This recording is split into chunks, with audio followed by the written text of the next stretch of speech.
Owning a property abroad is the ultimate goal for most Brits. It's like a dream come true. It's just so magical. But for some, a conventional home just won't do. A lot of it was ruins, but we fell in love with it. They're setting aside their fears The key is to never look down. to do something remarkable, It's a mammoth task, really. resurrecting Europe's lost villages. I think any sort of rational person would probably not try and do that. In this series, we meet the brand new pioneers, I think I'm a bit all over the place. It's like it's a big day. delving into their village's past. I think that's powder flask. And we revisit those who already made the bold leap and are still battling to keep their dreams alive. 1 year without some disaster. But can they win the race against time At the moment, it just feels like everything's falling down and nothing's going up. to turn crumbling buildings into family homes and successful businesses? It's a really big moment. Oh, bless you. Or will it all fall down around their ears?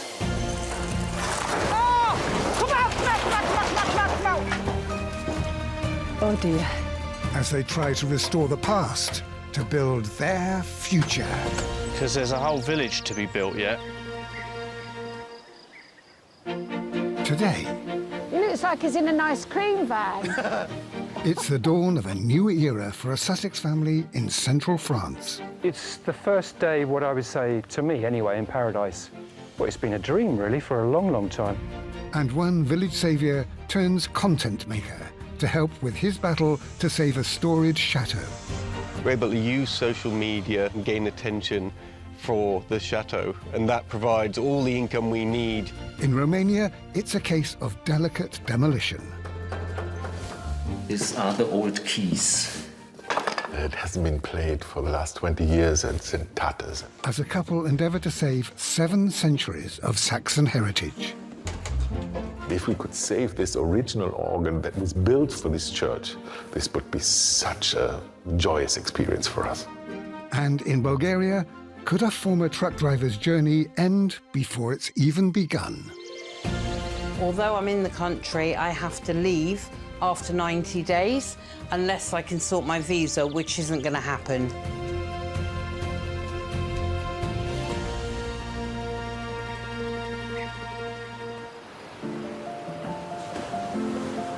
The Second World War saw Europe torn apart by 6 years of bitter, bloody conflict. Decades later, relics of France's wartime struggles litter the land and sea.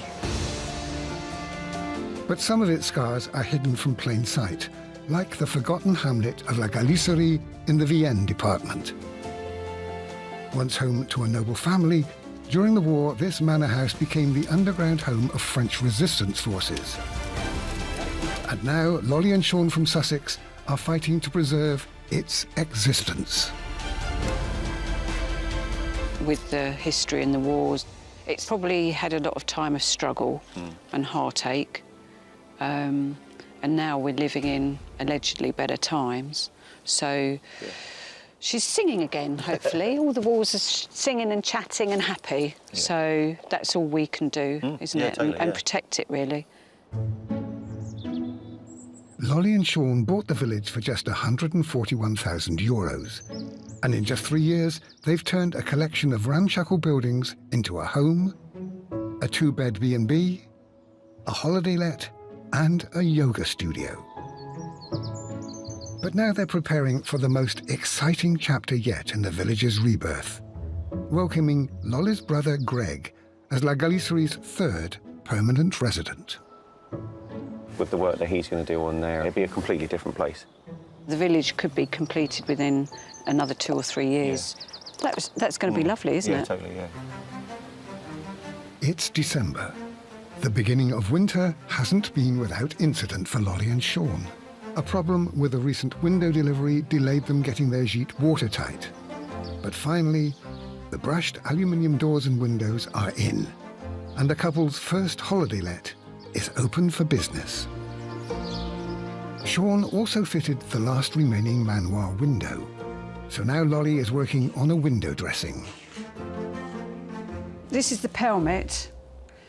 So that sits on a pelmet shelf, hopefully. It's the heaviest pelmet I've ever made in my life. Lolly's flair for interior design has given the couple's B&B rooms a timeless look, blending antique furniture with contemporary materials and fabrics. But since the Manoir's tower was designed for practicality over aesthetics, all of Lolly's soft furnishings must be made to measure. Push, push. Lolly and Sean hail small victories like this almost daily. What do you think? I think it's great. It's really good. No, team effort, well done. But now they're getting set for an altogether different celebration. Lolly's twin brother Greg recently sold his house in London, and today he's due to arrive in France. But this won't be a casual stopover. He's moving here for good. Greg's due here, I think, in an hour. He's going to arrive 3 or 4 hours earlier than we even anticipated he was going to be here. So now it's all kind of like switch on, get this stuff out here.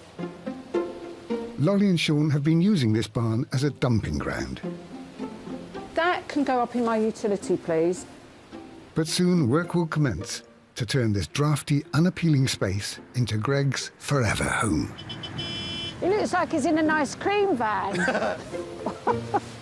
For 3 years, Lolly and Greg lived 500 miles apart. Oh, bless him. And in the end, it was a shared affection for this extraordinary village that brought them back together.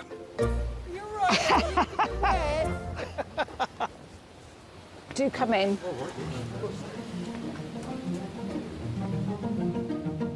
The next day, Greg is rested and ready to embrace village life.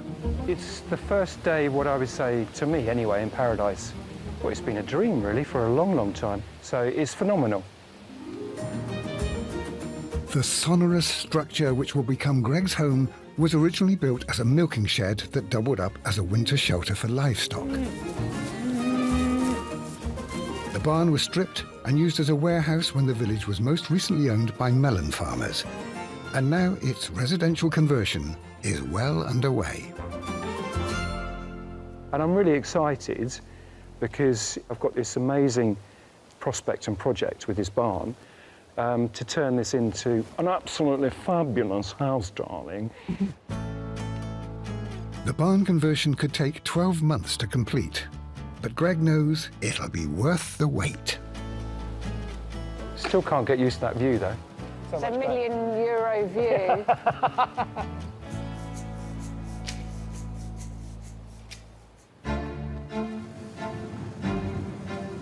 To many, the idea of rescuing an entire village might seem like an impossible dream.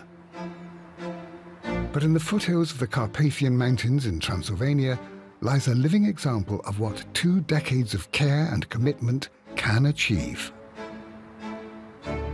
For over 750 years, the village of Kund was home to a community of German-speaking settlers called the Transylvanian Saxons. But when communist rule swept through in the late 20th century, many left the land they'd called home. Today, the village has been revived as a tourist destination, thanks to Jonas and Ulrika, a couple determined to see the village thrive once more.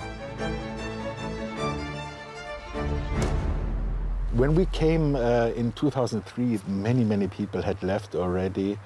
This was our motivation to say we need to do something to keep people in the village, yeah? And we came about this concept of the Scattered Hotel, and we are now operating 12 properties in the village, plus a church. But the village's 14th century church is in need of extensive restoration. It's taken 20 years of fundraising, but the goal has never changed: to bring the church back to life as a space for the whole community. It's November, and recently they've taken a huge leap forward.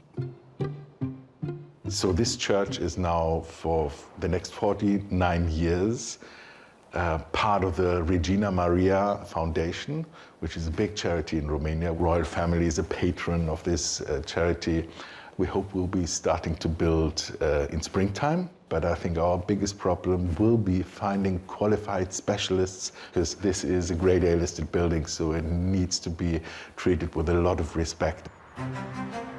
But the search has begun, and Jonas has found their first expert, Burkhard, who's come today to assess the condition of one of the church's last surviving treasures. The church organ in our church is in big need of restoration. Of course, it's always nice to save as much original parts as we can do from this organ, but it hasn't been played for the last 20 years and it's in tatters in many different places. Built in 1835, the organ has suffered from time and neglect. Many of its parts are missing or damaged. But Burkhard isn't giving up hope. These are the old keys. It's a modern keyboard, but these are the old parts. But on closer inspection, he makes a curious discovery. These pipes are not original. During the First World War, tin from church organs was often requisitioned for the war effort. Many were replaced by zinc, producing a duller sound. It's likely the original was never fully restored until now. To repair, it's not impossible. It seems Burkhard may have good news. Nicht so furchtbar, wie ich gedacht hatte. Ja, siehst du, das ist doch ganz gut. We thought it couldn't be saved, but the specialist is saying that there is a very good chance to save the organ. We've been thinking we need to replace this organ with another organ that is in church storage at the moment. But if we could save this original organ that was built for this church, this would be such a joyous experience for us.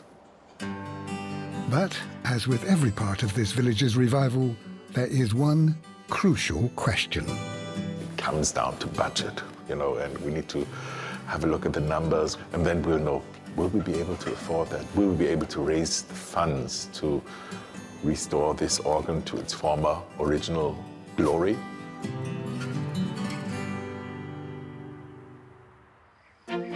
Coming up, raising the roof, a Hampshire man battles to raise a derelict chateau from the ashes. The next big thing is really exciting because that's the big turret going on, and it's going to be quite a big job because it's huge. And a former truck driver hits a roadblock with her plans to resurrect one of Bulgaria's ghost villages. I don't know where I'm going to go, what I'm going to do. I have no idea. So that's why I'm planning on finding a husband or getting my visa.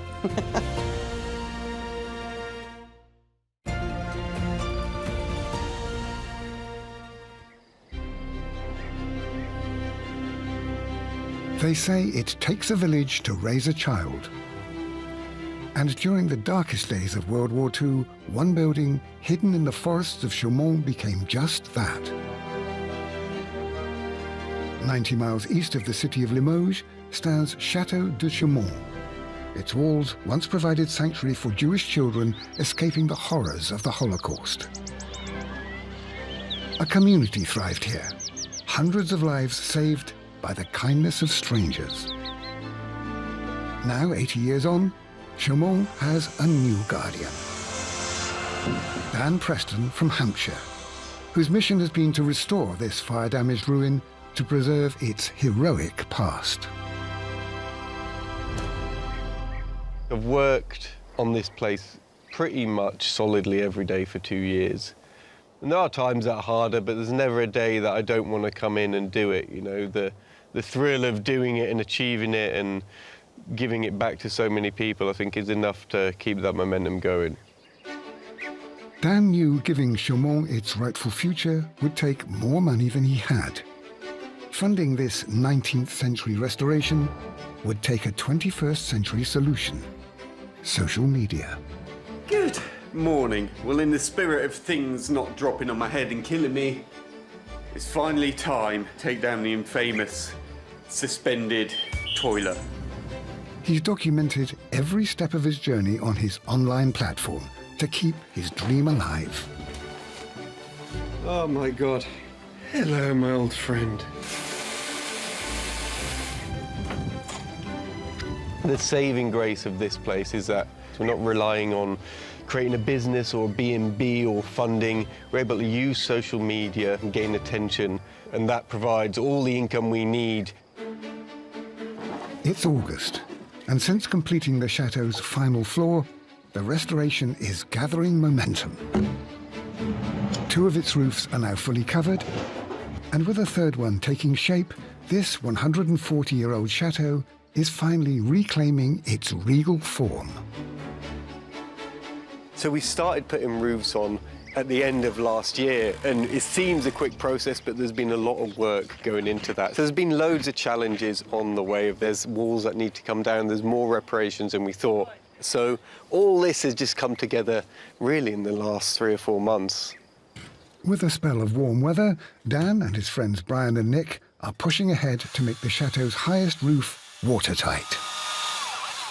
The aim is, by the end of today, this middle section will look the same as the 2 sides. It will be all fully enclosed, and you'll be able to see the final roof shape, the roof shape that was there all them years ago. Though the mansard roof originated in the Baroque period, it surged in popularity in the late 19th century, likely inspiring the chateau's first owner, opera singer Madame Bardet, who sought to bring a touch of Parisian elegance to Chaumont. Replicating its trademark structure demands precision. And remarkably, like every step of this restoration, it's a skill Dan is learning on the job. When I first came to France, I don't even think I owned a drill. Like, I'd never built anything before. So every single step has been a learning curve to gain the necessary skills to complete the next stage. And I've slowly built up a little network of friends who are all passionate about the chateau as well. So there's now kind of 3 to 4 of us that come and go, and we all help in rebuilding the chateau. Now the structure is finished, the lads move on to the cladding. A job not for those with a nervous disposition. Is this another one of my don't try this at home videos? They all are. Through blistering heat, the intricate curved structure takes shape. And it's another step closer to the chateau reclaiming its place in history. We've been racing for months and months to try and get this place watertight, but we managed it, and now you can finally see the shape of the chateau back. But as ever in a project this vast, every victory is just the beginning. The next big thing is really exciting because that's the big turret going on. It's a final bit of the chateau. After that, it all looks as it did, and it's going to be quite a big job because it's huge, but once that's on, the chateau will really come alive.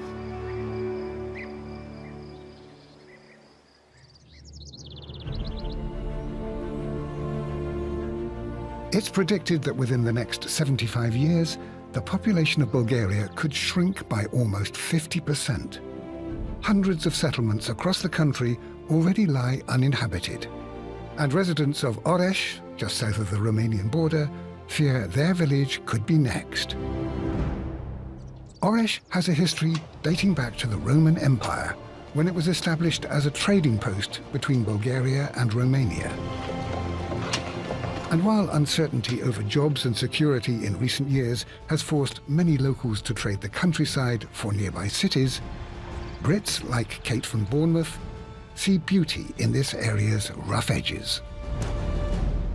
The lifestyle here is so much different to the lifestyle in the UK. I think people put themselves in boxes, you know?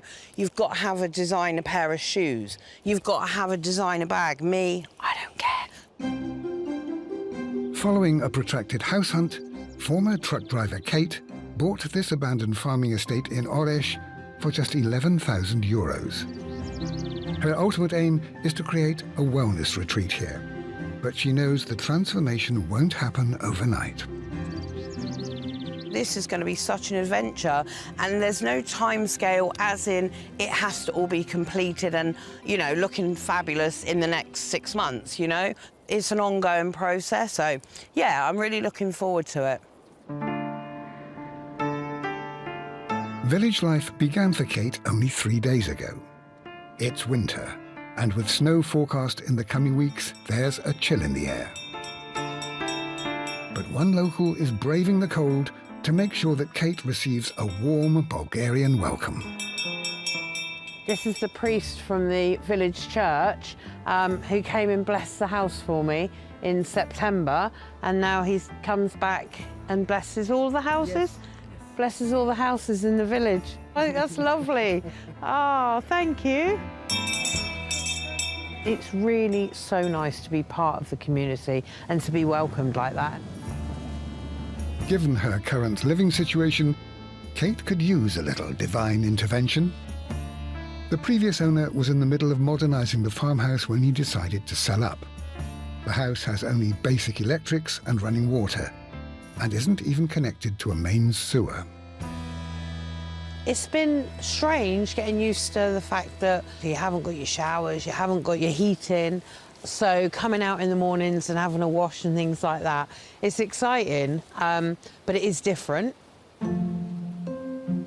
Tradesmen are booked to fit a shower and heating system as well as a cesspit for wastewater. But these upgrades will cost Kate £2,000, and with funds tight, she needs to make savings elsewhere. So this is another one of my outbuildings, which I'm hoping to turn into like a little bedsit for my retreat once that's up and running. This bed, however, has been left here. Well, I'm currently on an airbed that keeps going down in the middle of the night. So what I'm thinking is I'm going to hoover this mattress so that I've got a bed. To reduce her moving costs, Kate decided to sell or donate most of the furniture she owned back in the UK. Oh, I didn't realise the roof was so low. Travelling light has helped Kate maximise her restoration budget. Bit of weightlifting. But life without the bare essentials has been a shock to the system. Yeah, it's all right. Yeah, I'm looking forward to this.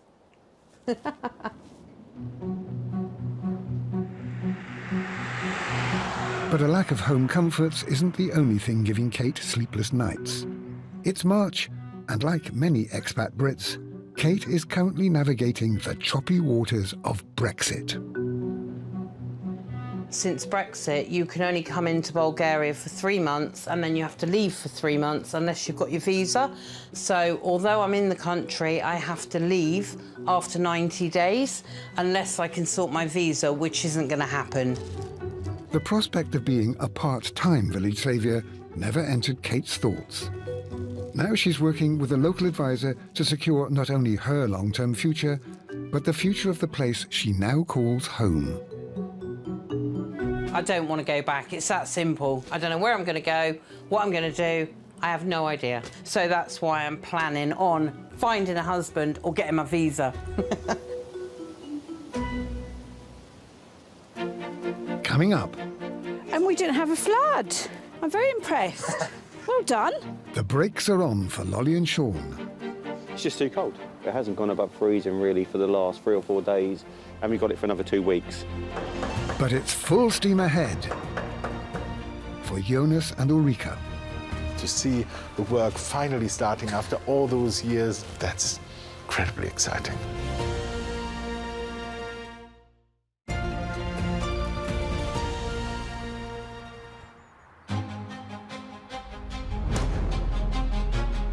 It's March in Transylvania, and a big day for Jonas and Ulrika as restoration of the village's Saxon church is officially underway.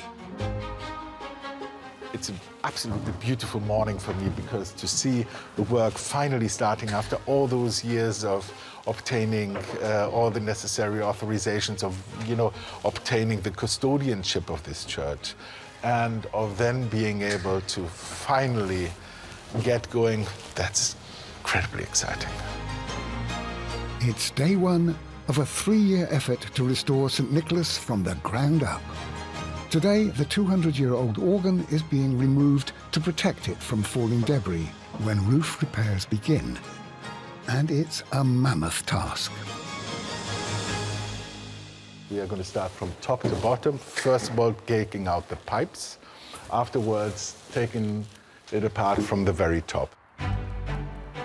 One by one, all 500 organ pipes are being carefully lifted out.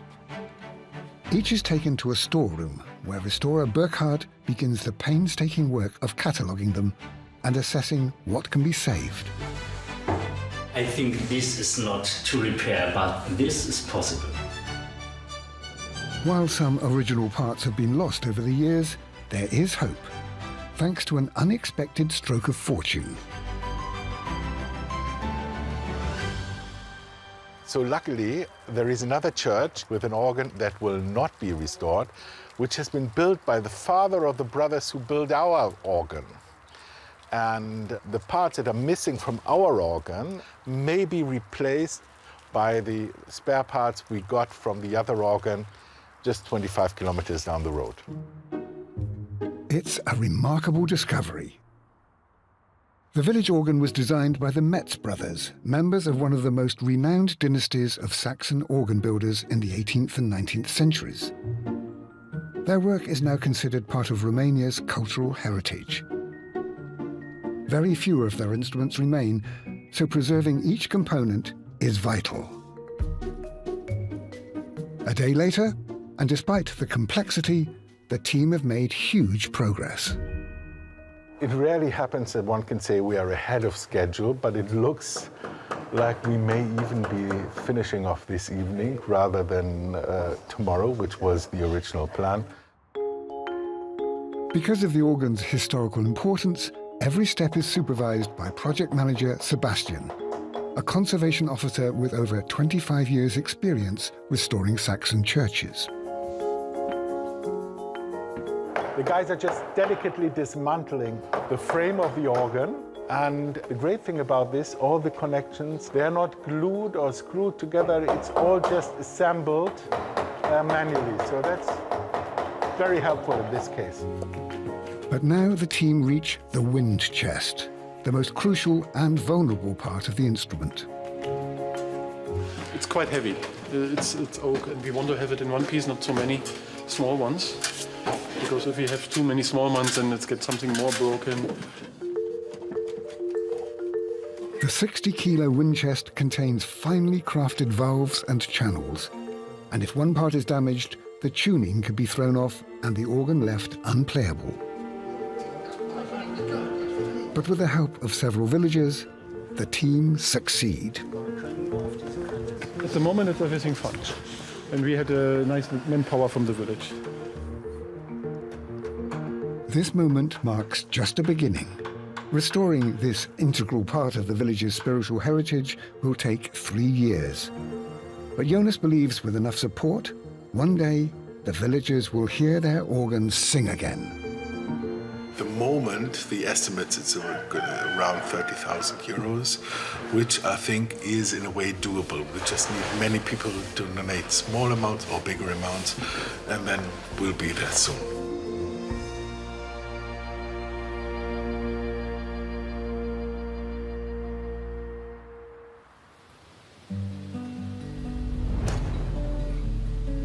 Physically rebuilding Europe's ghost settlements is only part of the challenge our village saviours face. Bricks and mortar may restart the pulse, but community alone provides the heartbeat. At La Galicerie, holidaymakers now come and go from Laurie and Sean's bed and breakfast. But they recently welcomed a new permanent resident, Lottie's brother Greg. Greg swapped a chic pad in central London for a barn in rural France. Now he has his work cut out, turning this space from drab to fab. So there's two major things with the barn. There's the roof and also as well the closing in of these two sides. And I'm just in throes with two contractors. There was a third contractor, but they were just going to be involved with the roof. But for me, it's important to get a contractor who potentially can build the two sides. It's quite a big job. So I'm just waiting to hear back from them. At this time of the year, the main thing hindering progress is poor weather. To protect the aging stonework from further decay, Lolly and Sean need to repoint the biggest of the manoir's exterior walls. But Mother Nature has other ideas. It's just too cold. Yeah. But it hasn't gone above freezing really for the last 3 or 4 days, and we've got it for another 2 weeks. Luckily, their interior to-do list is equally long, and today they've decided to tackle a room that will allow them to expand their B&B offering. It's quite an intriguing part of our village, actually. This was the original part of a chapel. It was our very first bathroom that we created. But because we're creating a twin room, which is through the doorway, this is going to now be an ensuite. Yeah. The new twin room will become their third B&B suite, and you'll be hard-pushed to find another bathroom like this anywhere. This part of the building is the oldest part of the village, which is, we believe, dated back to 1480-ish. Lolly and Sean don't know precisely how the manoir evolved, but dates on the stonework indicate that this structure was built before the main house. In the 15th century, the Roman Catholic Church held immense power and influence in France. This small chapel was built to service a nearby commune, and Lolly and Sean are keen to preserve as much of the original building as possible. It's a shame because there's certain elements here that we can't restore or keep, really, because you touch any of this plaster work and it just crumbles. But if you look carefully up here, that's definitely part of an original crest. Quite when that was plastered and put in, we just don't know. Not all battles can be won when restoring a village, and parts of the room will need to be stripped and tiled. Yep. Gorgeous, done. But most of the original stonework will remain exposed. And we didn't have a flood. I'm very impressed. Well done. We're getting better at this building game, darling.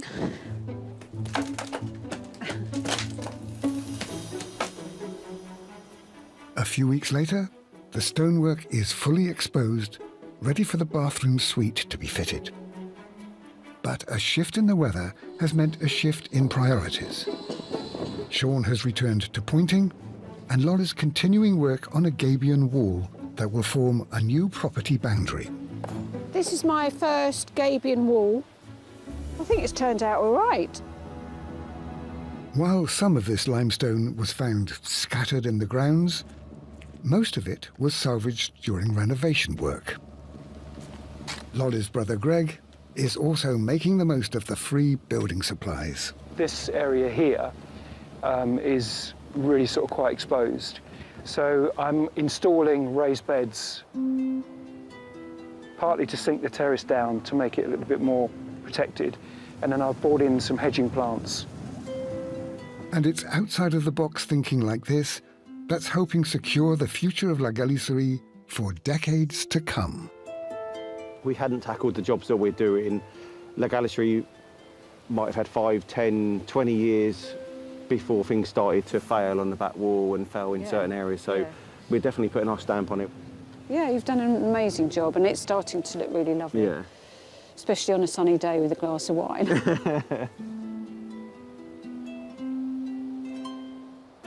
Coming up, Kate goes back to basics. My outside toilet, it is literally a hole in the ground. And your waste goes into the hole in the ground. And will a mechanical meltdown... Got to get all the materials up there, so it's not going to be easy. Scupper Dan's efforts to make the chateau watertight. Potential disaster. The generator's just cut out, which is our only source of power at the moment.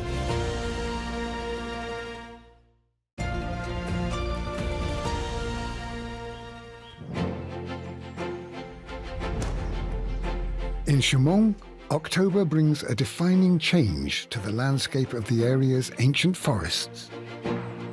For the first time in 40 years, the chateau has reclaimed its place in the skyline. After weeks of rebuilding its crumbling tower, the structure of the turret roof is in place, returning Chaumont's most iconic feature. Today is a super exciting day because we're very nearly roofed the whole chateau. It's a final little bit. We've got the turret on, we've just got to put the little flare on the bottom, and then the whole shape of the chateau's back. We've got to get all the materials up there, so it's not going to be easy. When the turret was first built, workers likely had only ropes, pulleys, and brute strength to haul their materials to the top. Fortunately, Dan and his team now have the benefit of modern machinery. This will lift all the boards to the very top where we'll be to then be able to take them off and nail them on. All they need now is some power. Oh no, oh dear. I topped it up. Oh, it was topped up. Potential disaster. The generator's just cut out, which is our only source of power at the moment, so hopefully we can get that fixed. Please don't die, generator. We really, really need you. But a village saviour's greatest asset is the ability to problem solve. And a backup generator.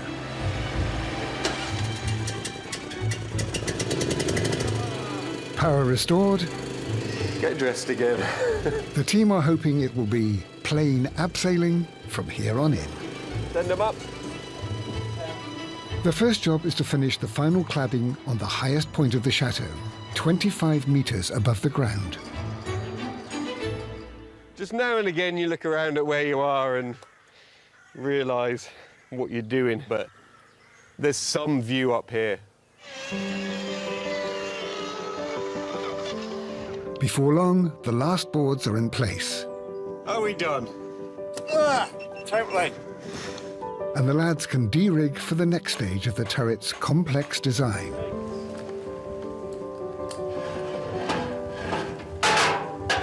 So far, so good. We've still got a long way to go, though. Dan's attempting to recreate the turret's witch's hat canopy, which defined the chateau's silhouette for nearly a century, until a fire tore through the building in 1986. The previous custodian escaped by tying bedsheets together and lowering herself from an upper floor window. And only a handful of old photographs survived. The idea of what we're trying to do is we're going to put these little hangmen all the way around. And what's going to happen is they will support this little bit of roof here, so then it brings the whole shape back to how it was, and that's kind of the plan. So what we're trying to work out is how to get these little frames all in and all level and all nice so they can support that roof really, really well. That's the theory, at least. But putting it into practice is posing some challenges. Yeah, so we'd be attaching these first, all the way along. Yeah, but if you look at it sitting on the wall, each one's different. That's the issue. Basically, what we're trying to do is build something very precise on an old wibbly-wobbly bit of brickwork. So we're just working out, by the time we get around the front, we're going to be dangling on ropes 20 metres above the ground. So we just want to work a way out that it's easy to mount and all kind of works out. The structure will bear the weight of the roof. Any mistakes could have disastrous consequences, and Dan's feeling the pressure. We've got to get it right before we go around the sides anyway. Keeps saying that, doesn't he? Got to get it right. Problem solving is a daily task for all of our village saviours. And after 2 years of being tested by this settlement, Dan has faith that where there's a will, there's a way. I haven't entirely worked out how we're getting it up there. We'll see. It always works out.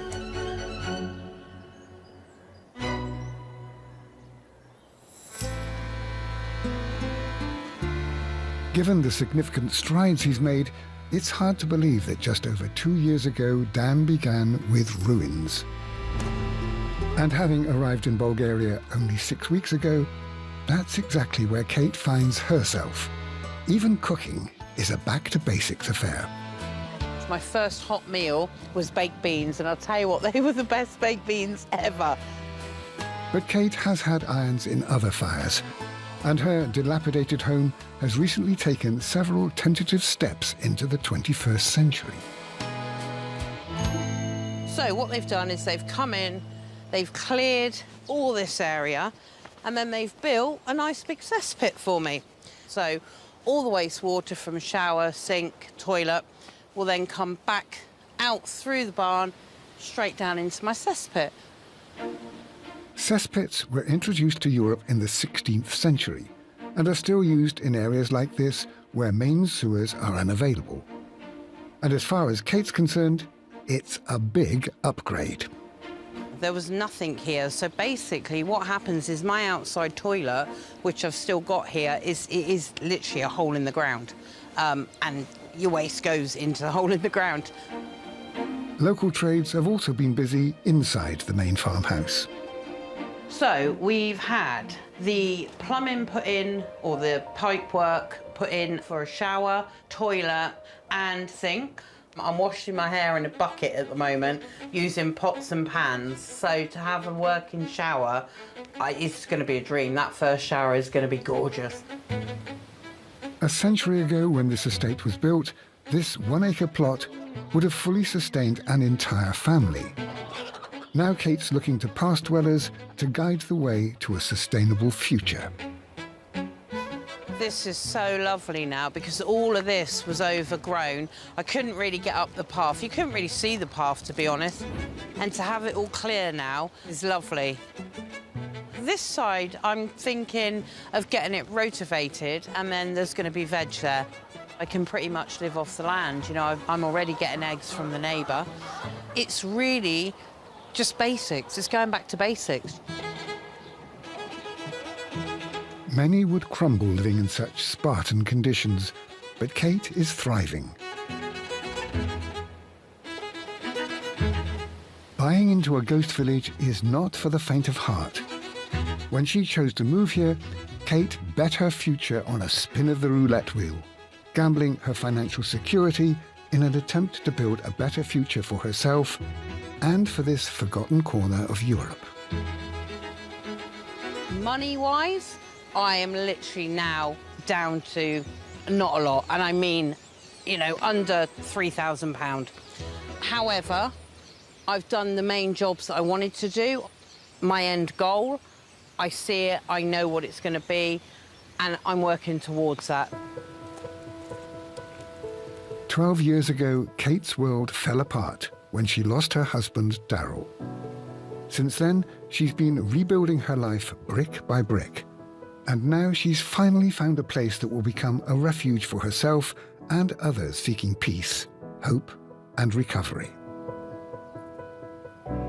The long-term plan for this village was always, in my husband's memory, to run a little retreat for people to come over if they've, you know, if they've got a few issues, if they want a bit of peace and quiet, if they want to see how it is to be on the other side of the rat race and the madness of what is, you know, our lives. So yeah, my plans haven't changed. For now, her long-term future is shrouded in uncertainty. Kate has yet to secure a work visa, meaning she'll return to the UK 6 weeks from now, unable to come back for another 3 months. But they say home is where the heart is. And though the start of her journey as a village saviour may see her hopping between countries, it's clear her heart is staying here in Oresh. When you go through the village, it's sad that so many properties are just falling down and are left. It has to go back to how it was. It has to be lived on, you know? I've been here 6 weeks and I have loved every single minute, second of it. It absolutely 110% feels like home. I don't think about the UK at all. I don't sit here and go, oh my God, I miss this and I miss that. I miss nothing. It's like it's always meant to have been home. It's like I was meant to be here.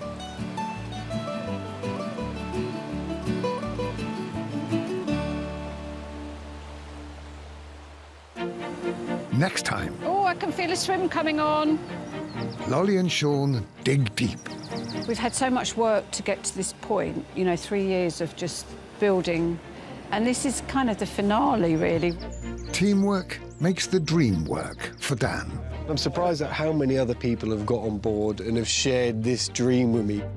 and amazing discoveries in Transylvania for Jonas and Ulrika. So obviously everybody is very excited today to see how we can restore this, bring it back to life.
This is so lovely now because all of this was overgrown. I couldn't really get up the path. You couldn't really see the path, to be honest. And to have it all clear now is lovely.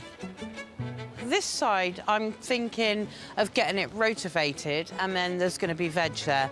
I can pretty much live off the land. You know, I'm already getting eggs from the neighbour. It's really just basics. It's going back to basics. Many would crumble living in such Spartan conditions, but Kate is thriving. Buying into a ghost village is not for the faint of heart. When she chose to move here, Kate bet her future on a spin of the roulette wheel, gambling her financial security in an attempt to build a better future for herself and for this forgotten corner of Europe. Money-wise, I am literally now down to not a lot, and I mean, you know, under £3,000. However, I've done the main jobs that I wanted to do. My end goal, I see it, I know what it's going to be, and I'm working towards that. 12 years ago, Kate's world fell apart when she lost her husband, Darryl. Since then, she's been rebuilding her life brick by brick. And now she's finally found a place that will become a refuge for herself and others seeking peace, hope, and recovery. The long-term plan for this village was always, in my husband's memory, to run a little retreat for people to come over if they've, you know, if they've got a few issues, if they want a bit of peace and quiet, if they want to see how it is to be on the other side of the rat race and the madness of what is, you know, our lives. So yeah, my plans haven't changed. For now, her long-term future is shrouded in uncertainty. Kate has yet to secure a work visa, meaning she'll return to the UK 6 weeks from now, unable to come back for another 3 months. But they say home is where the heart is. And though the start of her journey as a village saviour may see her hopping between countries, it's clear her heart is staying here in Oresh. When you go through the village, it's sad that so many properties are just falling down and are left. It has to go back to how it was. It has to be lived on, you know? I've been here 6 weeks and I have loved every single minute, second of it. It absolutely 110% feels like home. I don't think about the UK at all. I don't sit here and go, oh my God, I miss this and I miss that. I miss nothing. It's like it's always meant to have been home. It's like I was meant to be here.